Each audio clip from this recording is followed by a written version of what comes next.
ബംഗ്ലാദേശിലെ ഇസ്ലാമിസ്റ്റ് നേതാവ് ഷെരീഫ് ഉസ്മാൻ ഹാദിയുടെ കൊലപാതകത്തിലെ മുഖ്യപ്രതി ഇന്ത്യയിൽ ഒളിവിലാണെന്ന ബംഗ്ലാദേശ് സർക്കാരിന്റെ വാദം പൊളിയുന്നു. താൻ ഇന്ത്യയിലല്ലെന്നും ദുബായിലാണെന്നും വ്യക്തമാക്കി പ്രതി ഫൈസൽ കരീം മസൂദ് എന്ന ദാവൂദ് തന്നെ നേരിട്ട് രംഗത്തെത്തി.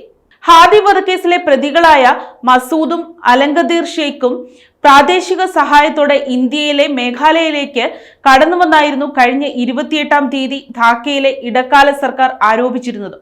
എന്നാൽ ഈ വാദം ഇന്ത്യ ശക്തമായി നിഷേധിക്കുകയും അത് അടിസ്ഥാനരഹിതമാണെന്ന് ചൂണ്ടിക്കാട്ടുകയും ചെയ്തിരുന്നു. ഇന്ത്യയുടെ ഈ നിലപാടിനെ സാധൂകരിക്കുന്നതാണ് ഇപ്പോൾ പുറത്തു വന്നിരിക്കുന്ന മസൂദിന്റെ വീഡിയോ സന്ദേശം. ഹാദിയുടെ കൊലപാതകത്തിൽ തനിക്ക് യാതൊരു പങ്കുമില്ലെന്നും കെട്ടിച്ചമച്ച കേസുകളിൽ ഭയന്നാണ് താൻ രാജ്യം വിട്ടതെന്നും മസൂദ് വീഡിയോയിൽ പറയുന്നു. കയ്യിലുണ്ടായിരുന്ന 5 വർഷത്തെ മൾട്ടിപ്പിൾ എൻട്രി വിസ ഉപയോഗിച്ചാണ് താൻ ദുബായിലേക്ക് കടന്നതെന്നും ഇയാൾ അവകാശപ്പെടുന്നുണ്ട്.